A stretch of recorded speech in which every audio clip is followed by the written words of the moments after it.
Vous nous entendez? Ça y est. Ah. Et la lumière fut et le son avec. Donc, quand vous voulez, on peut commencer.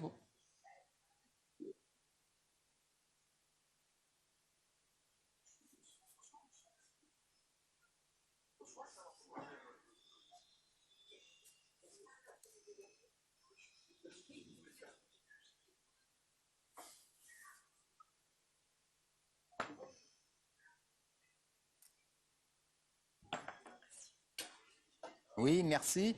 Euh, Bonjour. Donc, le thème de ces débats, les nouveaux enjeux de l'agriculture européenne. Bonjour à toutes et à tous à Avignon. Bienvenue à Strasbourg, au cœur du Parlement européen, où nous sommes en duplex, comme vous venez de le dire, depuis le Parlement européen. Donc, autour de moi, 4 députés européens français, et pas n'importe lesquels, puisque ce sont des fins connaisseurs des questions agricoles et de la ruralité. Ils siègent tous à la commission agricole du Parlement, au moins dans cette commission, mais dans d'autres également, et dans des groupes politiques différents, ce qui promet des débats animés et ouverts. On est là pour ça.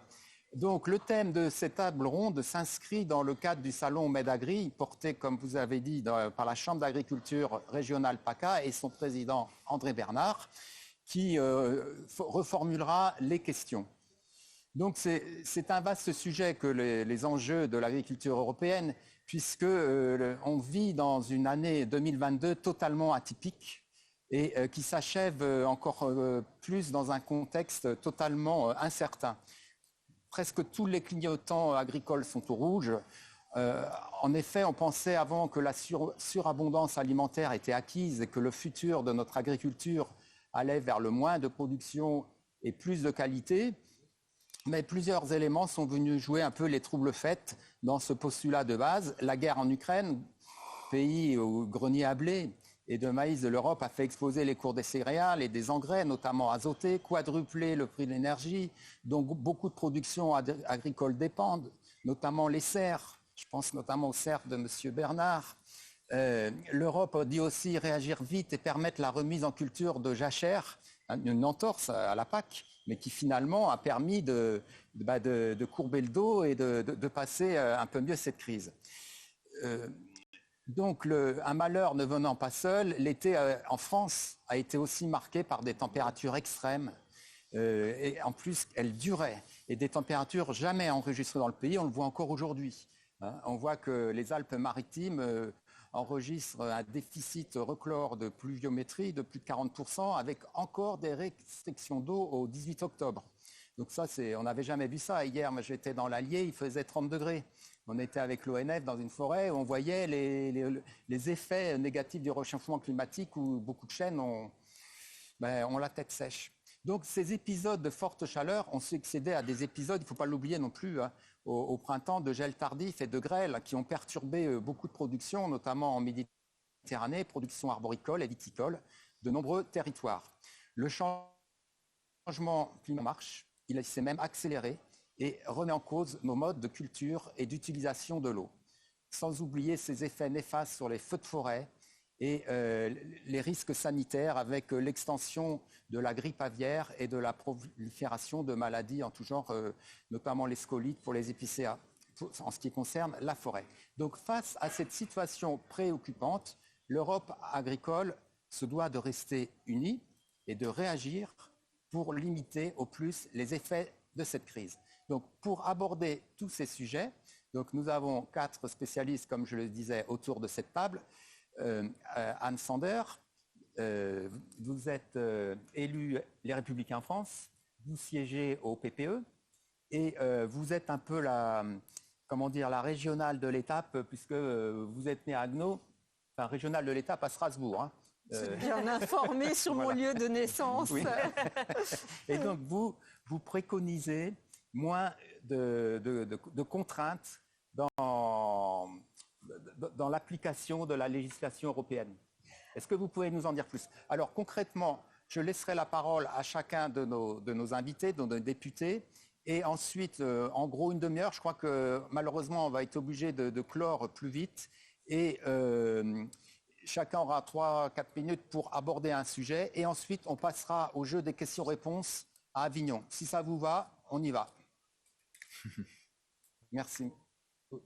Donc, Anne Sander, en quoi vous estimez que la politique agricole est trop contraignante et sa mise en place, comment vous pouvez expliquer ce postulat?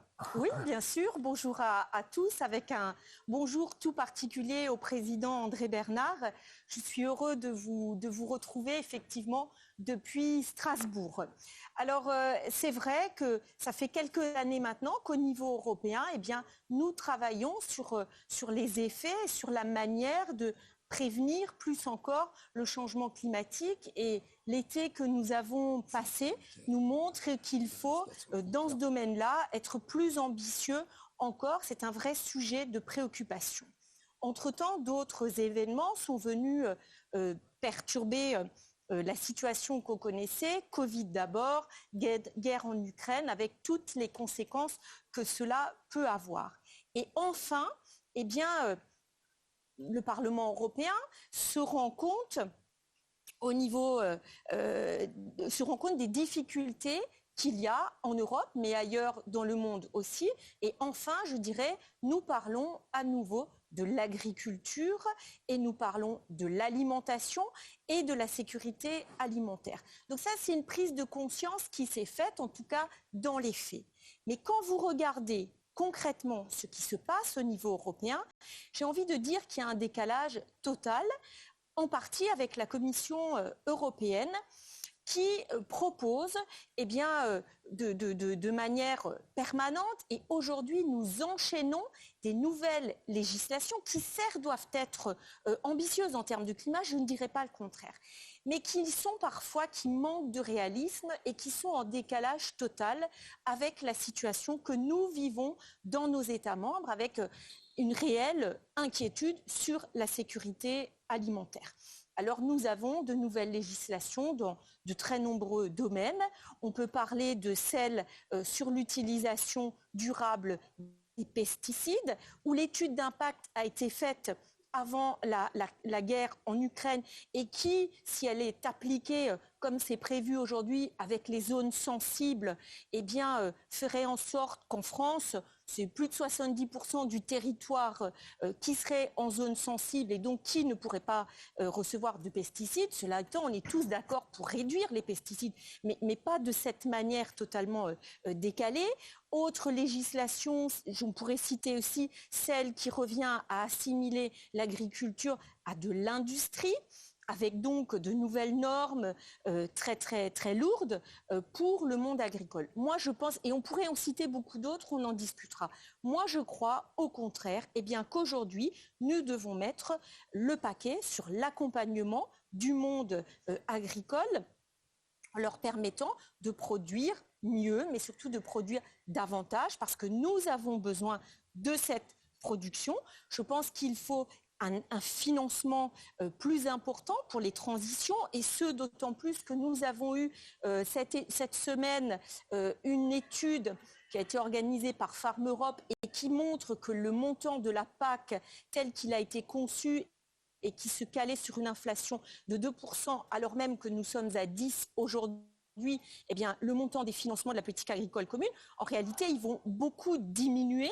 Donc, je ne vois pas comment, avec un budget qui baisse beaucoup, on peut accompagner les agriculteurs dans cette transition. Et moi, je pense aussi qu'il faudrait davantage valoriser un accompagnement du monde agricole pour montrer tout ce que les agriculteurs font pour lutter contre le changement climatique.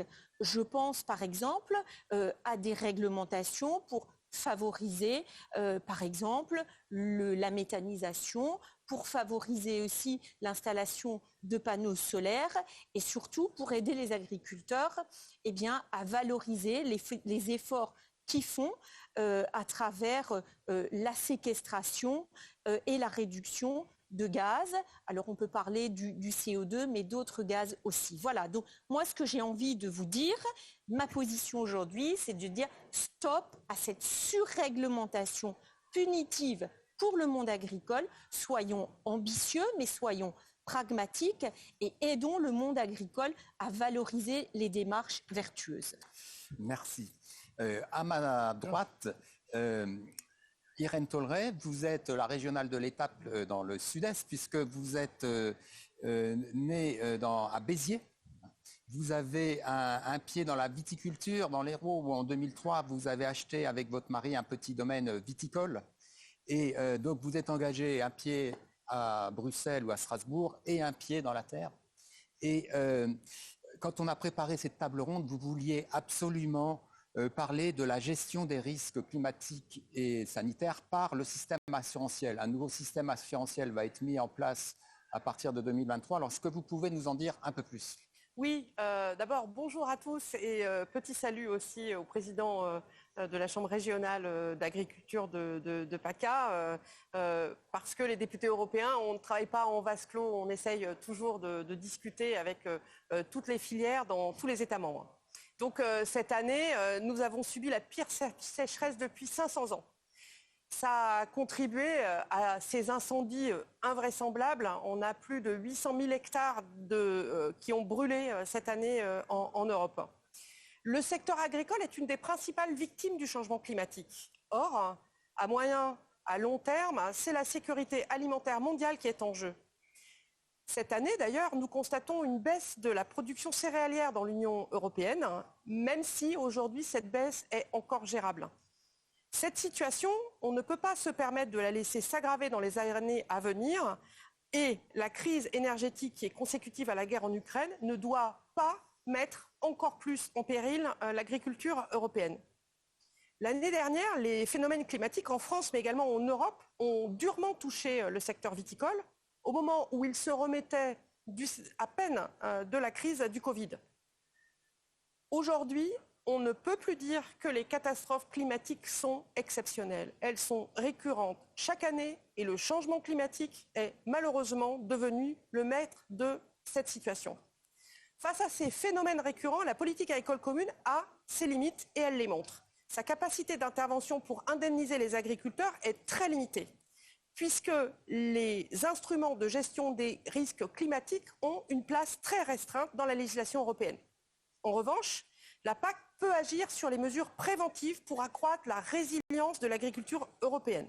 Elle peut soutenir l'introduction d'une production de plus en plus résiliente et de pratiques plus respectueuses des ressources naturelles.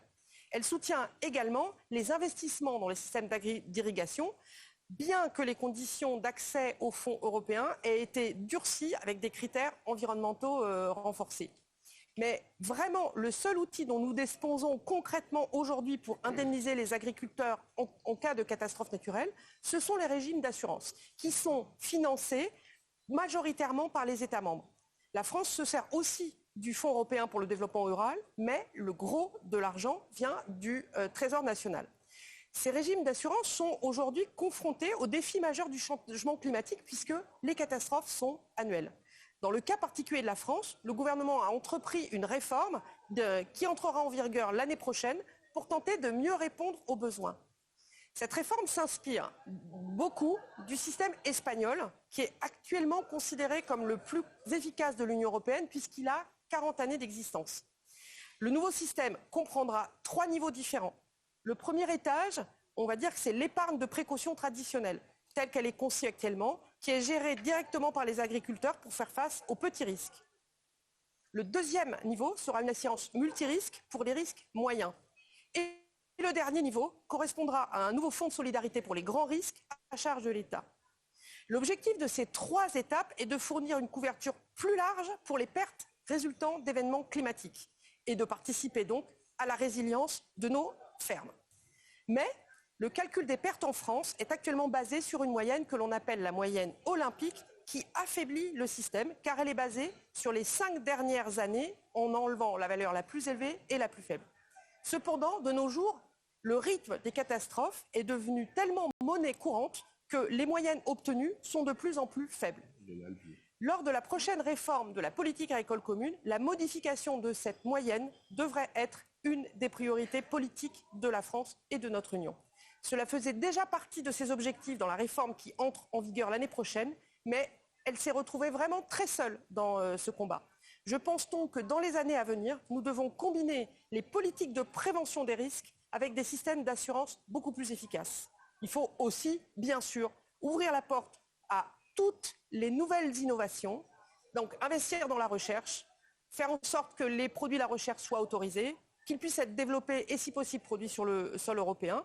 Dans ces nouvelles recherches, on a bien entendu des nouvelles techniques de production, mais également un travail sur la recherche génomique, avec les nouvelles techniques génomiques, qui permettraient de gagner beaucoup de temps pour identifier des espèces résilientes au changement climatique, tout en contribuant à la réalisation des objectifs climatiques. Voilà ce que je voulais vous dire en cette introduction. Merci beaucoup.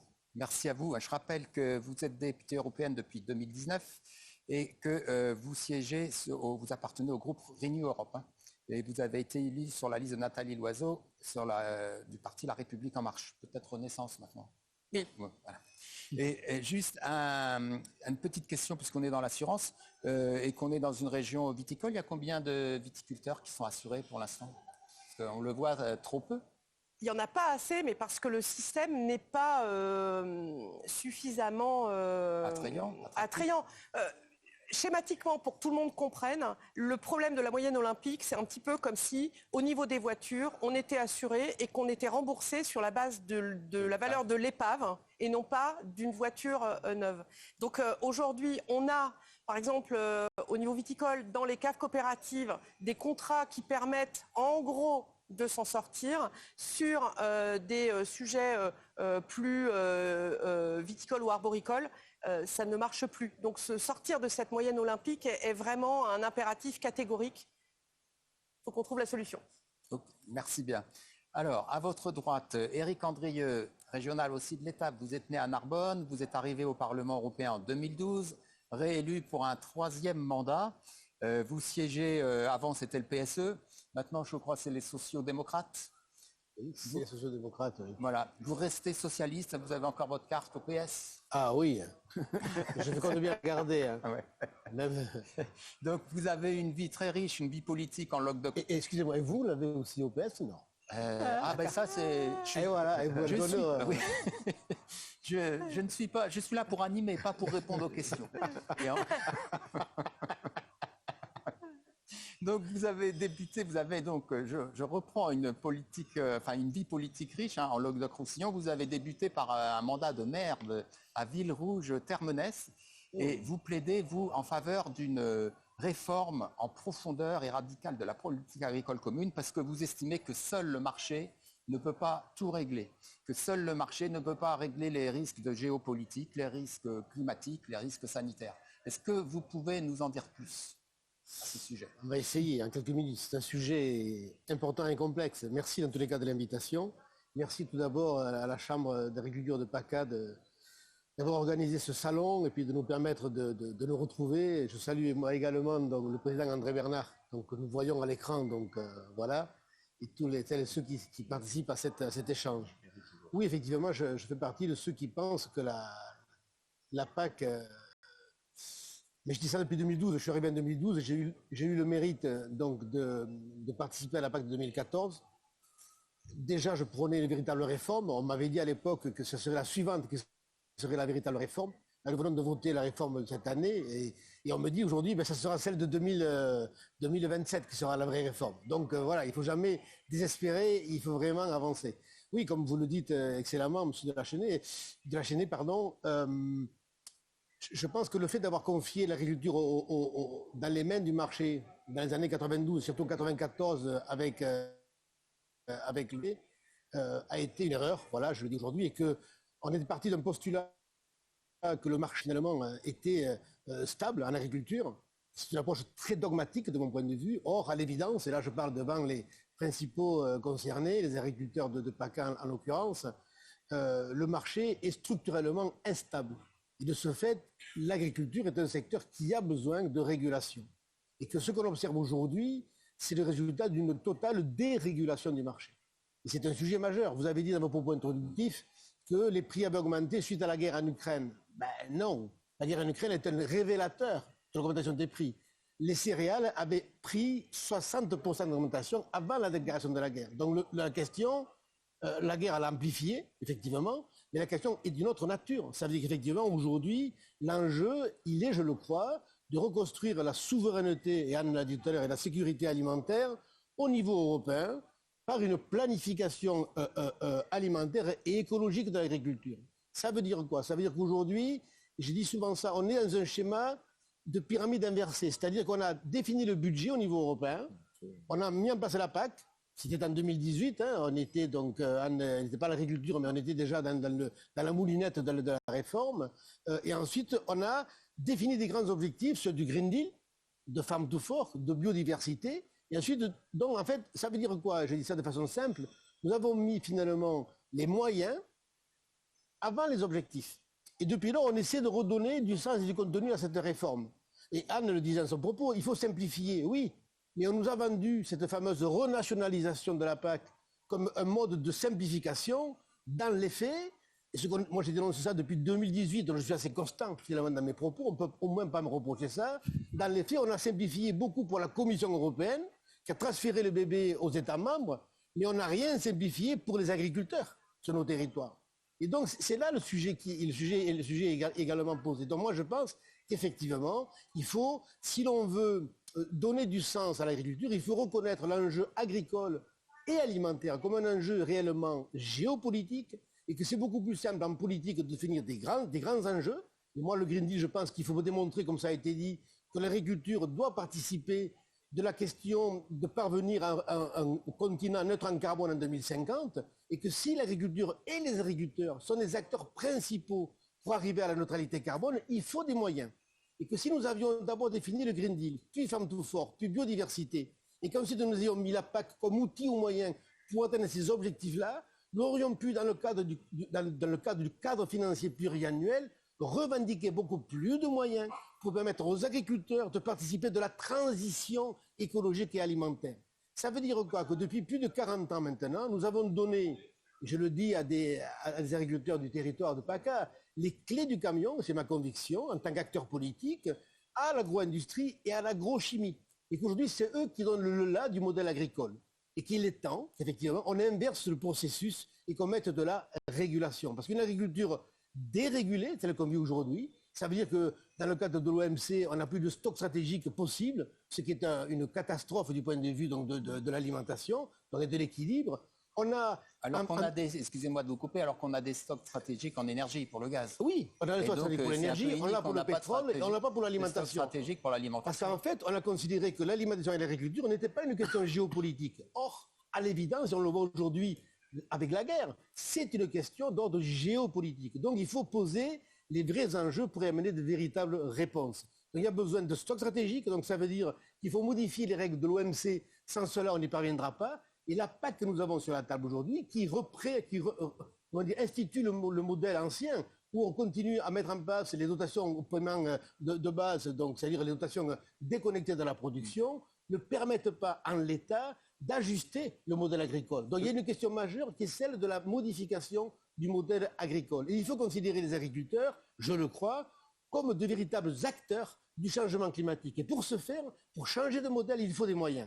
Et ces moyens-là, si on avait revendiqué, au regard des grands objectifs, la place du monde agricole, et on le sait aujourd'hui par rapport à ces enjeux-là, il y aurait eu beaucoup plus d'éléments de négociation, je parle de mes collègues et partenaires députés, donc pour pouvoir augmenter le budget de la PAC, et pas rester à budget constant. Donc là, on demande finalement à des agriculteurs de faire plus, de faire mieux avec moins d'argent. C'est ça la réalité du moment. Et ça, je le redis, moi je le dénonce depuis 2018, donc je constate malheureusement dans mon quotidien, donc sur le territoire, donc, qu'on vit effectivement, et en plus avec l'inflation, qui est un révélateur encore, comment dire, ça exacerbe le décalage, que c'est une situation majeure, et je pense qu'il faut reprendre, comment dire, le sujet dans le bon ordre, dans le bon sens, quoi, et redonner du contenu au monde agricole et aux agriculteurs pour qu'ils participent de la société dans laquelle nous sommes. Okay. Voilà ce que je voulais dire. Merci beaucoup, vous avez épuisé votre temps de parole, c'était très clair. Maintenant, à Benoît Biteau, d'exprimer un peu ce qu'il voulait mettre en avant. Donc Benoît Biteau, vous êtes élu Europe Écologie Les Verts sur la liste de Yannick Jadot en 2019. Vous venez de l'ancienne région Poitou-Charentes, maintenant la Nouvelle-Aquitaine. Vous êtes fils de paysan, vous avez présidé dans votre vie le parc régional du Marais Poitevin et êtes très au fait de la gestion de l'eau. Alors, je voulais savoir, vous, en tant que député européen, ce que vous avez entendu dans les 3 présentations. Comment ça vous fait réagir? Vous, quand on a préparé cet échange, vous vouliez insister un peu sur l'agroécologie et aussi sur le fait que c'était une erreur de spécialiser des zones de production sur la planète et que ça encourageait une logique d'exportation au détriment des productions locales et des circuits courts. Oui, merci de votre invitation, merci de me laisser la parole. Juste préciser, hein, mon métier c'est paysan, j'y tiens. Je suis député européen, mais c'est un mandat et moi j'ai souhaité garder mon métier de paysan. Je suis agronome et j'ai pas tout à fait présidé le parc du Marais Poitevin. J'ai été directeur adjoint du parc pour que le territoire retrouve le label parc naturel régional. C'était ma mission. Et quand je suis devenu élu, je suis devenu vice-président du parc ensuite. Voilà. Mais voilà, okay. C'est pas Merci tout à fait. D'avoir précisé. Voilà. Okay. Alors sur effectivement cette économie de marché et les analyses qu'on peut en faire. Je pense que les épisodes qu'on vient de vivre, que ce soit le contexte géopolitique en Ukraine, que ce soit la sécheresse qu'on avait vécue cet été, sont des indicateurs forts de notre vulnérabilité par rapport à la façon dont on a construit les logiques de sécurité alimentaire à l'échelon mondial. Eric l'a très bien dit, on a tout misé sur l'économie de marché, on a fait disparaître les stocks stratégiques, on a des stocks sur le territoire national, sauf qu'ils appartiennent à des entreprises privées qui préfèrent spéculer plutôt que de conserver des stocks pour assurer la sécurité alimentaire de notre territoire.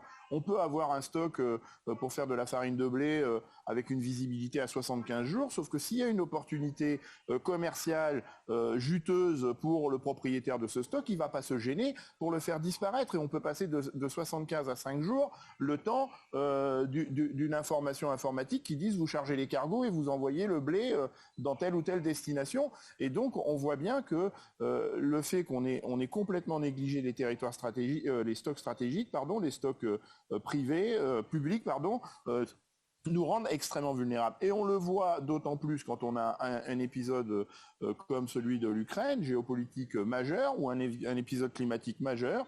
On voit bien que ces stocks peuvent circuler très vite, mais n'intègrent pas, ou en tout cas n'intègrent qu'une chose, c'est la solvabilité de ceux qui sont en capacité d'acheter ce stock.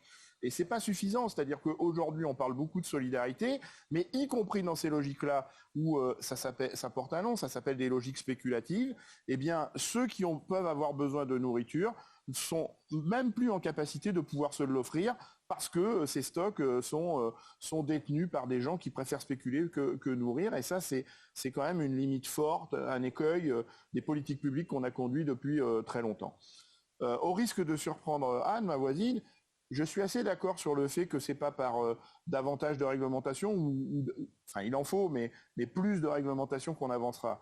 Il faut, je pense, construire plutôt des politiques incitatives, des politiques d'encouragement, de manière à ce que on accompagne la transition.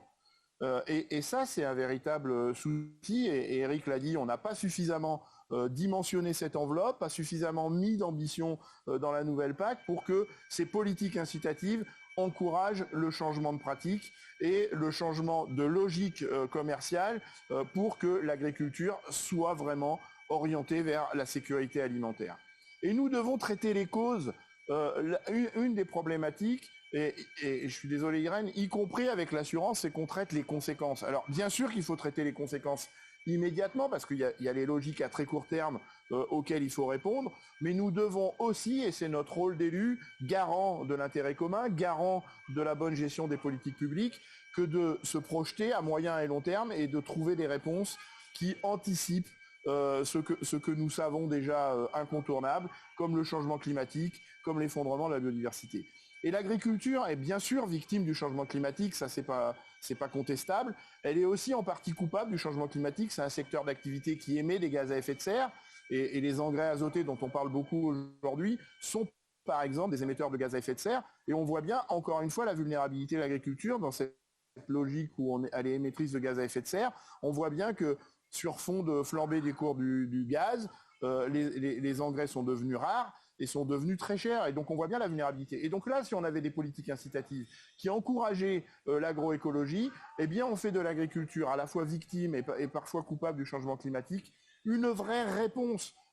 La solution pour demain être un secteur éminemment stratégique pour essayer de sortir de la spirale dans laquelle on est engagé. Une agriculture qui fait référence à l'agroécologie a beaucoup moins besoin d'intrants comme des pesticides ou des engrais de synthèse. Une agriculture qui fait référence à l'agroécologie peut utiliser des ressources génétiques locales qui sont particulièrement bien adaptées à la zone sur laquelle elle évolue et donc permet de également être en constante évolution par rapport à l'évolution du climat. Une agriculture qui fait référence à l'agroécologie est aussi une agriculture qui préserve la biodiversité dont on a besoin dans ces logiques agroécologiques.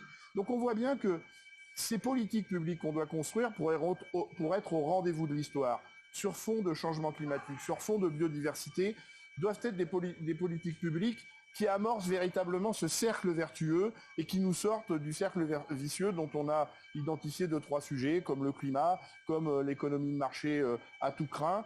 Et c'est ça l'engagement sur qu'on doit prendre, à mon avis, quand on a cette mission de préserver l'intérêt commun et de conduire des politiques publiques. Okay. Et sur l'eau, juste sur l'eau, oui. L'eau est un indicateur supplémentaire des difficultés du climat, c'est-à-dire que sur fond de changement climatique, l'eau devient une ressource extrêmement convoitée, avec des conflits d'usage de plus en plus importants. Et donc l'idée de mieux la partager, de mieux la gérer, doit être au rendez-vous aussi de cette réflexion autour du climat. Et c'est pas des positions un peu manichéennes, par exemple sur les bassines, puisque Eric, vous souhaitiez que je parle un peu des bassines. Oui, parce que j'avais été sur place. Voilà, mais c'est pas manichéen. En vérité, moi, je connais personne qui est vraiment anti-bassine, à part peut-être une frange un peu radicale. Quelquefois, il y a des réactions violentes. Mais en vérité, on doit partager l'eau, et si on doit la stocker, il faut d'abord satisfaire un certain nombre de préalables de manière à ce que cette eau soit d'abord conservée sur les bassins versants, de manière à ce qu'elle permette de recharger valablement les nappes souterraines. Et à partir de là, on peut commencer à envisager un partage de l'eau, mais il faut mieux la gérer. Et à partir de là, on peut construire des réserves pour la stocker en hiver, pour l'utiliser en été. Mais faisons les choses dans l'ordre, surtout quand on mobilise, encore une fois, moi c'est un peu mon credo, surtout quand on mobilise beaucoup d'argent public. Nous, les élus, on doit être garant du bon usage de l'argent public et ne pas engager des politiques publiques qui, potentiellement, à moyen et long terme, nous conduisent à des impasses. Merci beaucoup, Benoît Biteau. Moi, je suis garant de la gestion du temps. Ouais. La partie, elle a été réduite. Alors, donc, on va arrêter là sur la partie exposée. Et à ce stade, on peut vous laisser la parole, je pense, à Vigneault, si vous avez des questions pour qu'on puisse échanger avec la salle. Est-ce qu'il y a déjà des questions dans la salle ?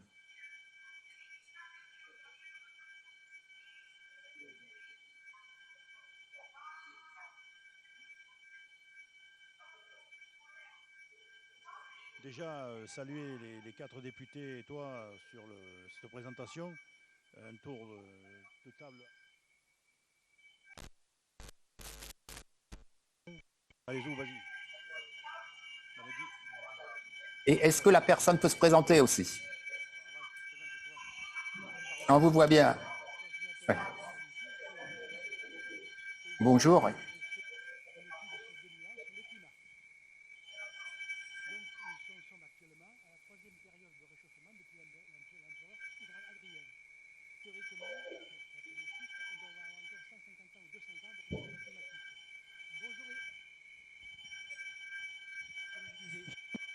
Tout simple sur le climat.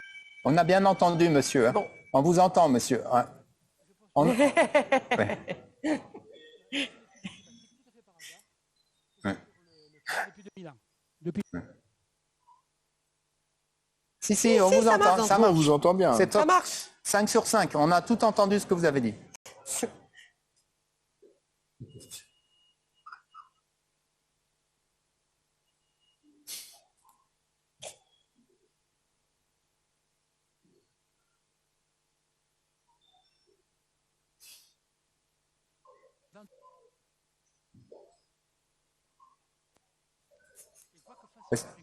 Ou les autres, ou les hommes politiques.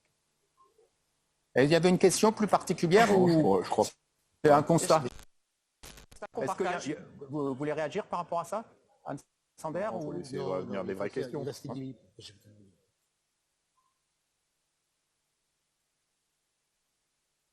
Mais c'est pas très réjouissant. Non. Parce qu'à ce rythme-là.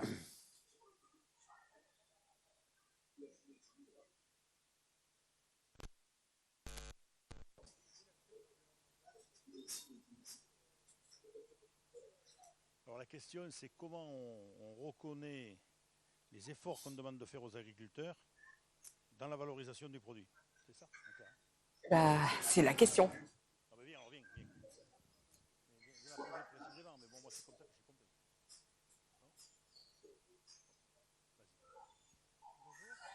Bonjour. Bonjour.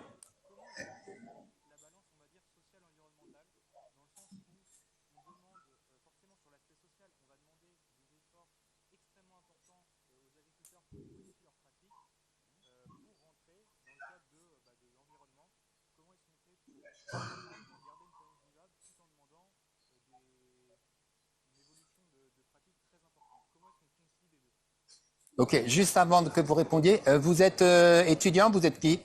Jeune agriculteur?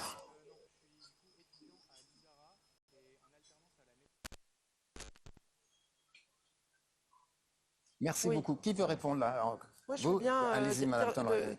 Merci pour cette question et qui me fait aussi une transition sur quelque chose que j'avais envie de dire par rapport aux prises de parole de mes collègues. C'est qu'une des difficultés qu'on a dans nos actions par rapport à cet objectif commun d'avoir une agriculture européenne forte, souveraine, qui respecte les objectifs climatiques, c'est qu'entre les agriculteurs et les consommateurs, on a des réseaux de distribution et le rapport des forces n'est absolument pas en faveur des agriculteurs. Il y a 5 chaînes de distribution. On peut parler du prix du lait en France par rapport au prix du lait en Allemagne. Il y a un sujet, entre guillemets, pour arriver à ce que l'ensemble des pratiques valorisées des agriculteurs fasse que les agriculteurs gagnent mieux leur vie sans créer une rupture alimentaire sociale importante en Europe.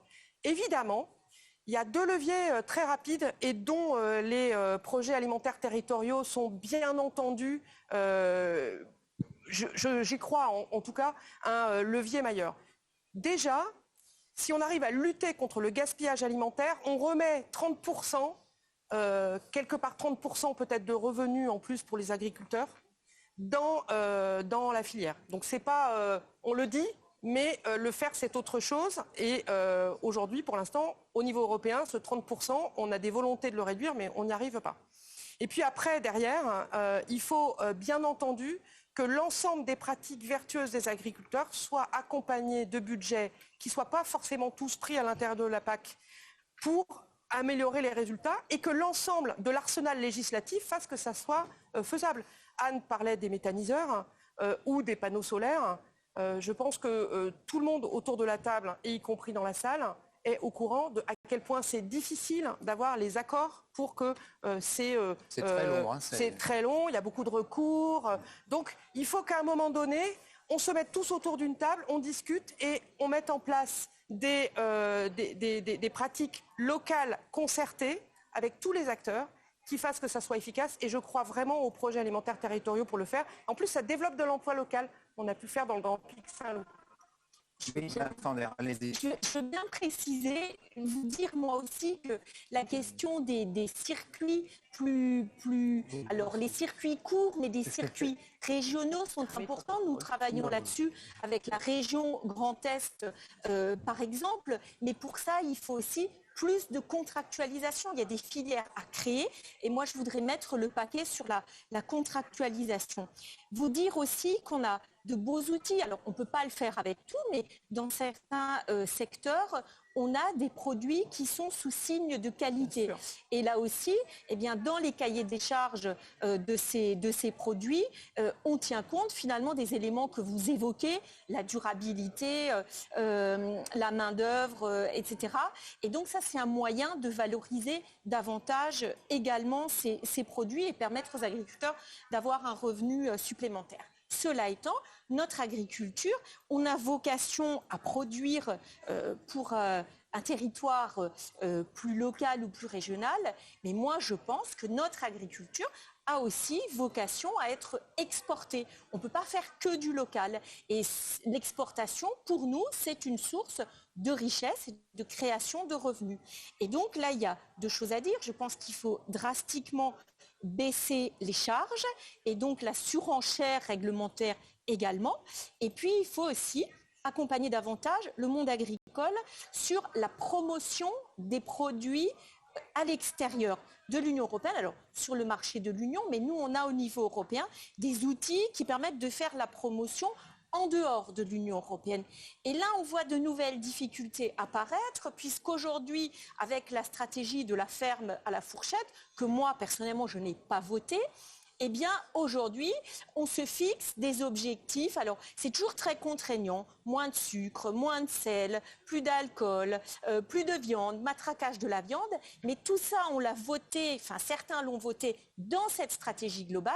Mais le risque, c'est qu'elle soit mise en œuvre, cette stratégie globale, dans des législations. Et si j'en reviens à la promotion, le risque, eh bien, c'est qu'on nous coupe les crédits, notamment pour faire la promotion de la vente de la viande ou du vin.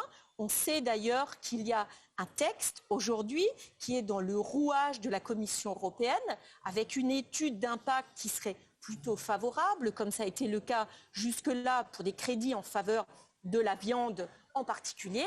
Mais le vice-président de la Commission européenne, M. Timmermans, voyant que cette étude ne va pas dans le bon sens, eh ben, finalement ne nous aide pas beaucoup pour cette législation qui, pour une fois, pourrait aller dans le bon sens. Donc, vous voyez, on a quand même différents outils pour faire en sorte de valoriser les bonnes pratiques des agriculteurs. Benoît Biteau, merci bien. Madame Sonder. Benoît Biteau, vous vouliez réagir? Oui, je veux réagir.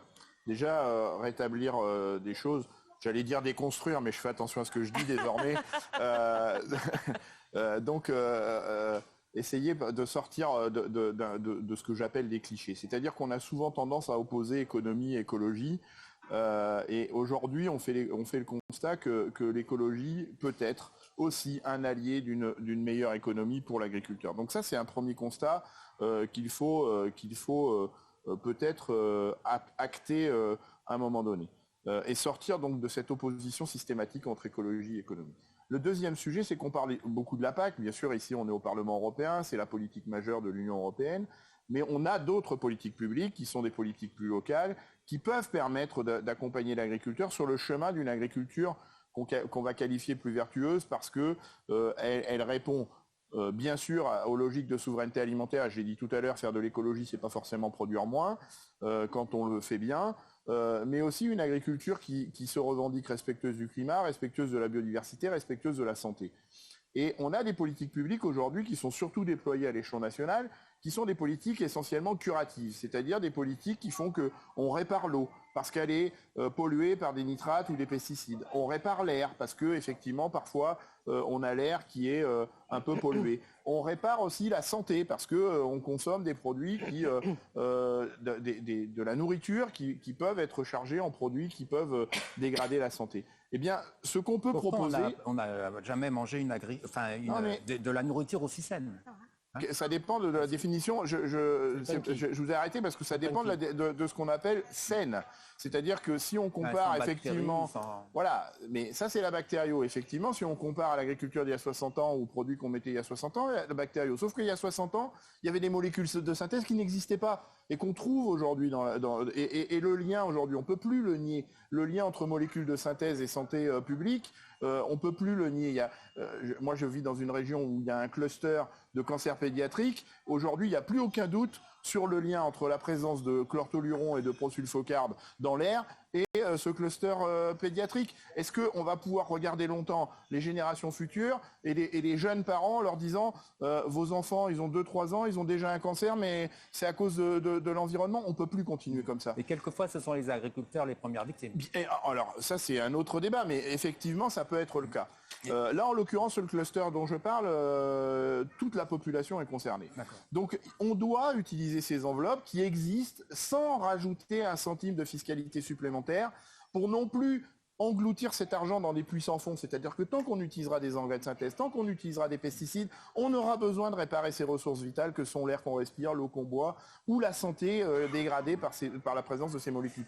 Ayons l'audace, ayons le courage d'attraper ces enveloppes et de les utiliser dans des logiques d'anticipation, dans des logiques préventives qui vont faire qu'on va rémunérer l'agriculteur. On va le rémunérer parce qu'il va prendre soin de ses ressources vitales, l'air, l'eau, notre santé, mais aussi le climat et la biodiversité dont on a besoin pour espérer continuer de vivre sur cette planète, nous, les êtres humains. Donc, a des marges de manœuvre importantes, il faut un peu d'audace et de courage politique, mais ça rejoint ce que disait Anne au tout début, c'est-à-dire que c'est pas forcément des réglementations supplémentaires dont on a besoin, c'est vraiment de politiques incitatives qui soient suffisamment incitatives pour que tout le monde emboîte le pas de ces logiques-là. Mais pour ça, il va falloir déplacer des enveloppes publiques vers d'autres logiques que des logiques curatives qui ne répondent qu'aux conséquences et utiliser ces enveloppes pour s'attaquer aux causes de manière à rémunérer. Et le mot compte, rémunérer les agriculteurs. Parfois, les agriculteurs viennent me voir en me disant « Nous, on veut plus de subventions, nous, on veut pas être des assistés, on veut vivre de notre métier. » Mais vivre de leur métier, c'est pas forcément une logique de marché avec des prix débridés, c'est aussi les rémunérer quand ils prennent soin de l'intérêt commun. Et ça, je pense que nous, les élus, garants du bon usage de l'argent public, on doit vraiment essayer de s'interroger sur le redéploiement des politiques publiques. Et le consommateur peut avoir aussi son bulletin de vote ou son moyen d'action avec sa carte de crédit. On voit avec c'est qui le patron. Eric, Exactement. Eric, moi j'ai beaucoup de mal, à montrer du doigt le consommateur. On ne peut pas faire porter la responsabilité au consommateur parce que en vérité, même si il donne une orientation et qu'on doit voir, nous, quand on est élu d'ailleurs, quand des consommateurs se tournent vers un produit plus qu'un autre pour des raisons qui parfois sont légitimes, nous, quand on conduit des politiques publiques, on doit regarder ces choix de consommateurs de manière, effectivement, à ce qu'on soit au rendez-vous des attentes sociétales. C'est très important. Mais on ne peut pas porter la responsabilité au seul consommateur. On doit aussi construire les politiques publiques pour qu'on soit, nous, au rendez-vous de ces attentes sociétales et citoyennes. Vous vouliez réagir peut-être, Eric? Deux mots, très rapides. Et puis après, il y aura peut-être d'autres questions. Le problème, c'est que le temps passe. Deux mots pour répondre à la question du jeune homme. Je crois qu'il y a deux axes, mais ça a été dit en partie. Il y a, de mon point de vue, dans tous les cas, il y a le premier axe qui est celui de la question de la répartition de la valeur, quand même. Donc, c'est un sujet qui nous occupe, qui nous préoccupe. Effectivement, quand on regarde comment marche l'économie, en France ou ailleurs, ce sujet-là, il est moteur. Et quand on voit aujourd'hui, par exemple, je prends l'exemple du bio, parce qu'on n'aura pas le temps d'en parler, effectivement, c'est un sujet, quand on voit les surmarges que font la grande distribution sur les produits bio, il y a de quoi s'interroger, si vous voulez, dans un élément de régulation. Et le second point, ça reprend un petit peu le propos de Benoît, c'est que c'est la question du bien commun. Est-ce que l'agriculteur participe du bien commun ? Est-ce que l'eau est un bien commun? Parlons-en. Est-ce que l'air est un bien commun? Parlons-en. Est-ce que la santé est un bien commun? Etc. Est-ce que la biodiversité est un bien commun? Eh bien, si l'agriculteur agit sur le bien commun, ce que je crois, il doit être accompagné par des politiques publiques à la hauteur des enjeux. Ça me paraît être important. Et c'est là où il faut modifier les règles que l'on a évoquées tout à l'heure sur la politique agricole commune, entre autres. Et c'est un sujet qui est loin d'être mineur. Vous dites, Eric, tout à l'heure, donc on a de la qualité alimentaire. Oui. Mais à part qu'aujourd'hui, tout le monde n'a pas accès à la qualité alimentaire. En France, on a 12 millions, si mes chiffres sont exacts, de Français qui vivent sous le seuil de pauvreté. C'est un sujet dont il faut que l'on parle. Donc, on a aujourd'hui, si aujourd'hui, la seule, pour sauver l'agriculture, il suffisait de produire plus, ça se saurait. Ces arguments qu'on entend depuis 20 ans, je suis désolé, pour moi, c'est pas ça la clé. La question du problème agricole, c'est pas un problème de production. On produit 1,5 fois plus d'alimentation qu'il y a besoin pour nourrir les 8 milliards d'habitants dans le monde. La question, c'est de l'accès à l'alimentation. La question, elle n'est pas un problème de production, elle est un problème d'accès à l'alimentation, un problème social. Donc ne nous trompons pas, posons-nous les vraies questions avant pour pouvoir amener des vraies réponses. Et je crois qu'effectivement, dès lors qu'on aura amené ce type de politique-là, on pourra accompagner le monde agricole avec ce que disait Benoît, la question de l'agroécologie. Il ne faut pas confronter ou mettre en opposition les systèmes. Bien sûr, il y a des secteurs qui peuvent aller à l'exportation, mais le monsieur a dit tout à l'heure sur le climat, oui, c'est pas un leurre, ça se réchauffe. Il faut que vous entendiez qu'ici, on a eu un débat encore avant-hier sur la COP27, il y a des parlementaires européens qui affirment ici, dans cette enceinte, que le climat, c'est un leurre, ça ne se réchauffe pas. Donc si on n'est pas d'accord sur le point de départ, effectivement, c'est difficile collectivement pour amener des réponses et des solutions. Donc moi, je pense qu'il y a le chantier est grand, mais je crois qu'il faut remettre le débat. Donc, c'est comme le bocal avec les pierres, vous savez. Mettons dans le bocal d'abord les grandes pierres, puis les pierres moyennes, puis le sable, puis l'eau. Donc il faut redéfinir la hiérarchie des objectifs si on veut collectivement amener des véritables réponses. La production, plus de production ne résoudra pas le problème aujourd'hui de la rupture économique par rapport au monde agricole. Dans tous les cas, tel est mon point de vue. C'est pas seulement une question de produire plus. Ce qui est prévu aujourd'hui dans Farm to Fork, c'est de produire moins, de produire plus cher, avec des prix de l'alimentation plus chers. Et là, je te rejoins, eh bien, il y a un certain nombre de nos concitoyens qui ont du mal, effectivement, à joindre les deux bouts.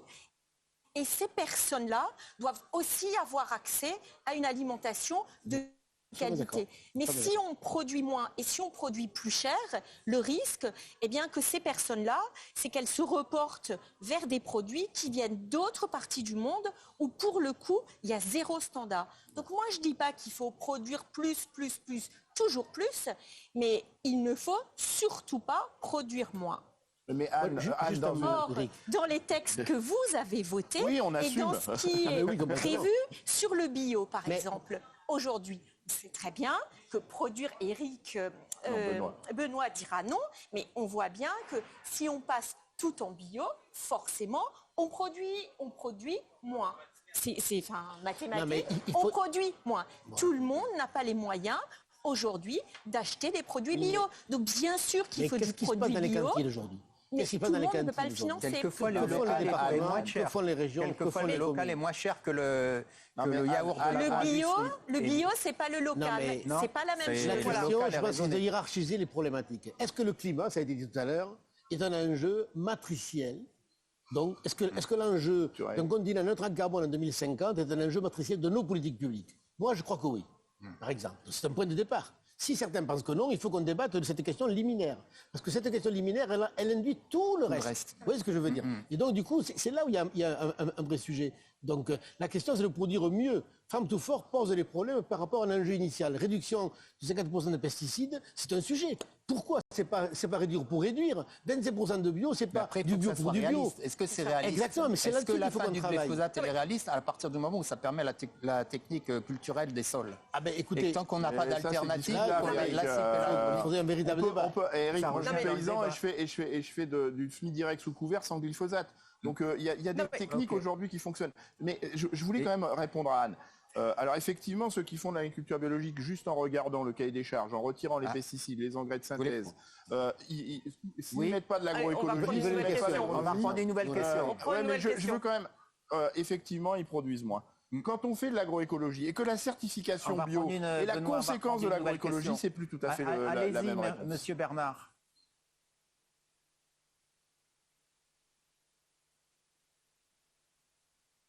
Oui, allez-y. Allez-y. Bien sûr. Oui. Allez-y. Vas-y. Qui êtes-vous d'abord? Bonjour. Oui, désolé de vous avoir fait attendre. Allez-y, dites-nous qui êtes-vous d'abord. Rémi Vigneault, ingénieur agronome, fils de paysan. J'aime aussi énormément le mot paysan dans le sud-est de la France, dans le Béarn, et là en robotique agricole en Californie. Voilà, je me posais plusieurs questions. Déjà, premièrement, on parle d'initiatives locales, comme vous parlez depuis 10-15 minutes. Comment on peut parler d'initiatives locales dans un marché commun européen qui est aussi vaste, grand et diversifié qu'il est? Par exemple, voilà, moi, dans les Pyrénées, où on va avoir, par exemple, une production de tomates qui va arriver avec moins de 30% de prix, on va avoir 99 centimes le prix dans des supermarchés. Comment on peut être compétitif à initiative locale? Déjà, également de plus, je voulais revenir, peut-être un petit peu en amont de ça, déjà savoir la chance qu'on a d'avoir une politique agricole commune. Je pense qu'on n'a pas, il faut pas oublier de savoir la chance qu'on a, qui a réussi à nourrir notre population après-guerre, qui a réussi aux agriculteurs de gagner plus d'argent, qui a permis à mes grands-parents, par exemple, d'améliorer la maison, de favoriser les tracteurs, de favoriser de la qualité de travail et de la qualité de vie, et de permettre à ses frères et sœurs d'aller travailler en ville. Déjà, premièrement, je trouve qu'il ne faut pas oublier la chance qu'on a d'avoir ça. Et de plus, dans une initiative locale d'agroécologie également, là, nous sommes dans un pays où l'agriculture est une agriculture forte, une agriculture des plus fortes d'Europe et du monde, où il n'y a que 2% de la population qui est agricole pour nourrir 65 millions d'habitants. Comment on peut, au niveau d'un territoire, nourrir tout un territoire de façon qualité et diversifiée? Parce que la qualité, c'est intéressant. Ok, on nourrit aussi la population, mais si on nourrit la population avec de la farine et de la pomme de terre, ça ne va pas suffire. Du coup, il faudrait développer, il va y avoir des territoires en France qui vont être vidés d'agriculteurs, vidés de diversification, vidés de maraîchage, vidés de fruitiers par exemple. Si on prend le nord de la France, la Beauce également, on va avoir beaucoup de céréaliers. Qu'est-ce qu'on fait de ces territoires-là? Et comment en fait on va remplir ces territoires d'initiatives locales et de diversification alimentaire et agricole dans ces territoires-là? Voilà. Merci, merci bien et merci d'avoir souligné le fait que c'était une PAC. Moi, sur les initiatives locales, je voudrais revenir sur les projets alimentaires territoriaux. Il y a quelque chose qui existe qui s'appelle le pacte de Milan, qui a été lancé donc à Milan par quelqu'un qui est d'ailleurs député au Parlement européen. Donc c'est mon Dieu vivant. Et donc, comment à un moment donné, on peut avoir des bassins de consommation qui contractualisent en s'appuyant sur les collectivités locales avec des bassins de production et faire ça tous ensemble de manière à en même temps avoir des marchés publics qui permettent d'acheter ces choses-là, avoir des infrastructures qui soient financées pour que les légumes soient découpés parce qu'ils ne sautent pas tout seuls dans les assiettes des cantines. Donc il y a une ingénierie locale qui, pour moi, fait partie de la souveraineté alimentaire européenne qu'on a vraiment besoin de reconstruire. À travers ça, on peut parler de réindustrialiser notre Union, puisqu'on s'est révélé complètement dépendant, comme Eric l'a dit, la guerre en Ukraine nous a révélé des dépendances énergétiques, mais aussi des dépendances sur la filière engrais, des dépendances complètement délirantes. On voit ce qui se passe au niveau du verre en ce moment. Et je crois qu'aujourd'hui, on a besoin de tous travailler ensemble. Peut-être qu'avant, on était sur l'Union européenne faisait la PAC, après, il y avait chaque État membre qui faisait son truc. Maintenant, je crois, avec la nouvelle réforme de la PAC, elle a des bonnes choses, cette réforme qu'on peut aussi critiquer. Une des bonnes choses, c'est le droit à l'erreur, et deux, on est sorti en anglais, le one size fits all, c'est-à-dire avoir une politique agricole nationale, commune, mais qui permettent d'être plus adaptées aux enjeux locaux. Et avec cette boîte à outils-là, eh bien, on peut avoir des initiatives locales qui soient intégrées dans une politique européenne. Et il y a des fonds européens qui, avec des fonds régionaux ou départementaux, peuvent venir financer des infrastructures ou des plans de développement ou des schémas directeurs d'eau brute, parce que l'eau, on peut aussi réutiliser l'eau usée en sortie de station. À partir du moment où on réutilise cette eau, on peut la mettre sur du foncier public pour réinstaller des jeunes, pour avoir des productions maraîchères. Et donc, cette espèce de démarche partenariale me paraît une urgence climatique importante au niveau européen. Est-ce que vous avez d'autres questions? Merci bien, madame.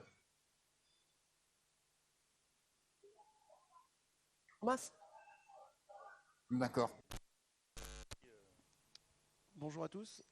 Bonjour. J'ai une question, enfin plus particulièrement à M. Biteau, puisqu'on est voisins. Je suis de Charente-Maritime, agriculteur maraîcher sous serre photovoltaïque. Et j'ai une question pour vous. C'est que tout simplement, donc Monsieur Biteau m'a aidé à avoir mon projet sur ma commune. Par contre, on a créé 15 emplois ETP.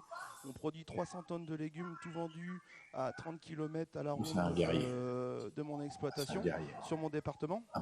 Donc, par contre, la seule réponse que j'ai eue ces derniers moments, il n'y a pas longtemps, c'est que j'ai appris qu'on m'a enlevé la PAC sur mes serres photovoltaïques, puisque je artificialisation des sols. Seulement moi, je ne perçois aucun rendement électrique. Je ne reçois pas d'argent de l'électricité. Et aujourd'hui, j'ai perdu, avec la nouvelle réforme de la PAC que je touchais sur mes terres. Donc j'ai une agriculture bio sur la commune de Gémozac, à 10 km de mon exploitation, 100% bio. J'ai une construction de serre qui va commencer de 4 hectares. Aujourd'hui, je vais perdre 6 000 € d'aide par an sur les 20 prochaines années avec la nouvelle réforme de la PAC. Je voulais savoir si, tout simplement, ma question, est-ce que vous envisagez de revoir la réforme de la PAC sur des serres agrivoltaïsme qui aujourd'hui créent de l'emploi. Moi, je produis 300 tonnes de légumes par an, Monsieur Biteau le sait, il est à côté de chez moi. Et aujourd'hui, punir en me retirant la PAC. Voilà. Oui, c'est incroyable. Monsieur Biteau me donnera vos coordonnées, peut-être que je viendrai vous voir au niveau journalistique. Je ferme la parenthèse. Déjà, bonjour Johan, ça me fait plaisir de te voir à l'écran. Je le dis à mes collègues, c'est un guerrier celui-là. Il a le même âge que ma fille, ils étaient au collège ensemble, et donc c'est vous dire si on est très près. Et Johan, c'est un guerrier. Moi, j'ai rarement vu un aussi jeune porteur de projet porter des projets aussi ambitieux que ceux qu'a porté Johan. Donc, je tenais à le saluer. Et effectivement, j'ai pris beaucoup de plaisir, et tu le sais, Johan, à t'accompagner dans ce projet. Mais effectivement, on ne peut que faire le constat d'incohérence patente dans le parcours qui l'a conduit pourtant à être ce qu'il est devenu aujourd'hui. Et dans la réforme de la PAC, et moi, et Eric, je crois, était aussi sur cette ligne-là, nous, ce que nous souhaitions installer, c'était sortir des aides par unité de surface et distribuer, ventiler les aides publiques par unité de main-d'œuvre. Et sur une entreprise comme la tienne, Johan, où effectivement, tu n'es pas sur des grandes surfaces, mais malgré tout, producteur en agriculture biologique et une entreprise qui a créé beaucoup d'emplois. Eh bien, ça veut dire qu'une entreprise agricole, parce que même s'il y a des panneaux photovoltaïques sur tes serres, et Eric, je t'invite à aller voir parce que c'est absolument incroyable, il est quand même dans des logiques de production agricole et ça fait le lien avec la question d'avant, c'est-à-dire qu'il produit des tomates localement pour alimenter. Il a une boutique dans une petite commune à côté de chez moi, enfin, pour produire localement des produits qui sont diffusés localement. Donc on voit bien que ces mécanismes, ils sont possibles, mais que l'utilisation de l'argent public n'est pas forcément adaptée. Et donc si on avait fait le choix de distribuer les aides publiques par unité de main-d'œuvre sur une entreprise comme celle de Johan, qui a créé beaucoup d'emplois, il toucherait beaucoup plus d'aides publiques que les grands céréaliers qu'il y a aussi à côté de chez lui et à côté de chez moi, qui touchent beaucoup d'argent public parce qu'ils ont beaucoup de surface, mais ils ont un gros tracteur et un seul emploi.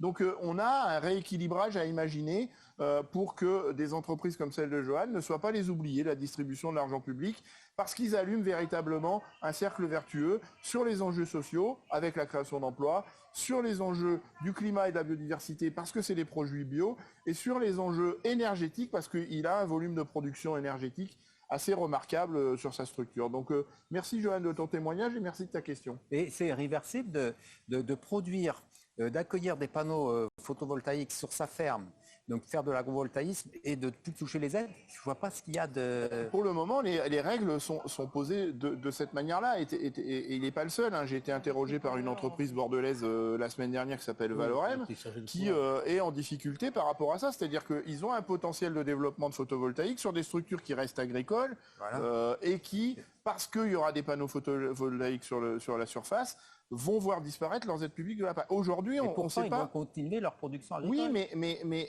l'activité photovoltaïque prend le dessus sur l'activité agricole et c'est la raison pour laquelle.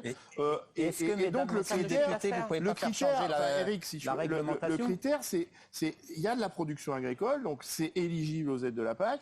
Et il faut sortir des unités de surface, à mon avis, et favoriser les unités de main-d'œuvre de manière à ce que ceux qui créent de l'emploi, comme l'a fait Johan, sur leur territoire, puissent être aidés dans ces créations d'emplois. Anne Sander voulait réagir, non? Oui, elle n'est pas d'accord avec moi, mais je le sais. Non, mais je veux quand même préciser, c'est des choses différentes, Benoît. La question des panneaux photovoltaïques, ce n'est pas la même question que celle de l'emploi. C'est deux choses différentes. Alors, on peut travailler sur la question du photovoltaïque, que l'Union européenne, d'ailleurs, va soutenir très largement, puisqu'on s'est fixé comme objectif de doubler les surfaces en photovoltaïque.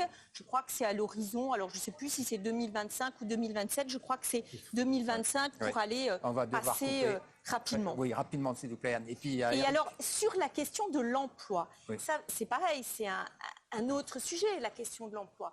On peut discuter de remettre à plat l'ensemble du système de la politique agricole commune. Alors moi je salue le développement de l'entreprise, de l'exploitation de Johan, mais je voudrais simplement attirer votre attention aujourd'hui sur le fait que les pays aujourd'hui qui font appel à la plus grande réserve de main-d'œuvre dans les métiers de l'agriculture, ce sont aujourd'hui encore les pays de l'Est.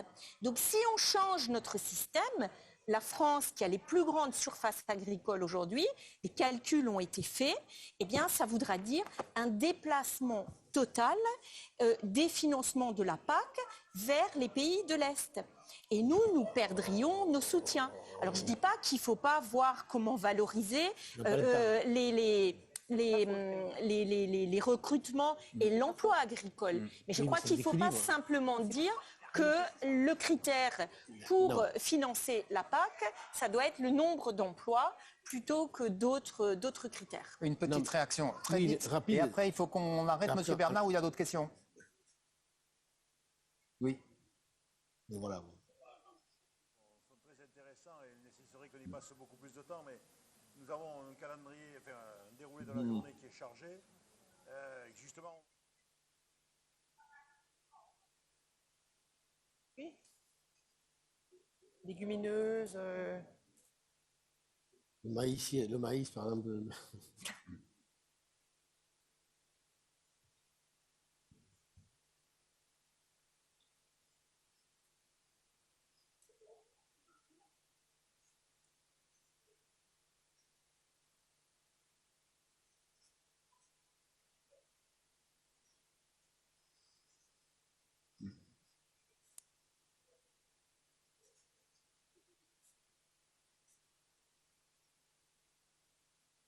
Oui.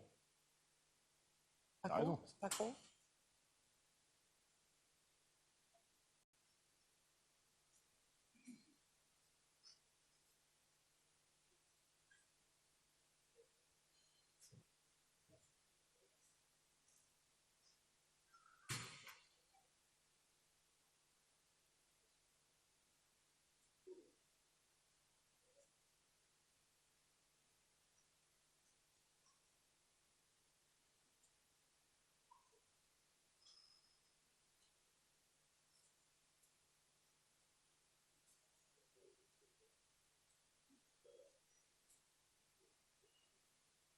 Bien sûr. Oui, oui.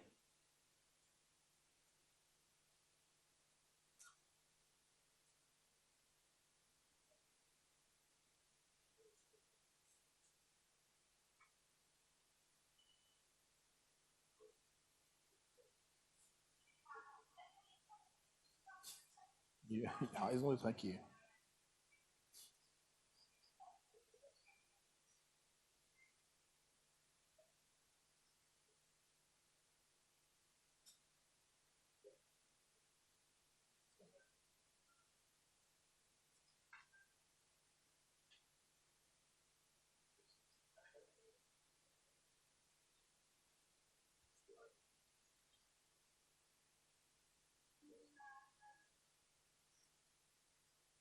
Hmm. Non, j'ai pas dit ça. Hein.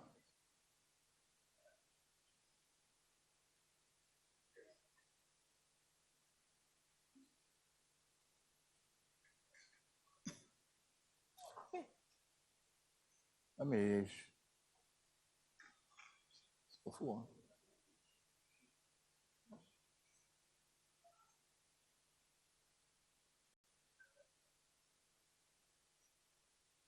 Ah mais c'est vrai ça.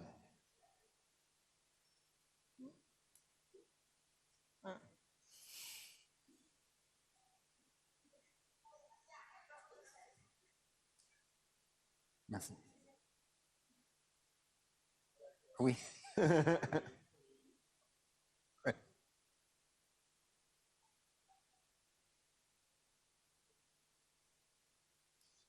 Merci André, merci Avignon, à 2024, merci.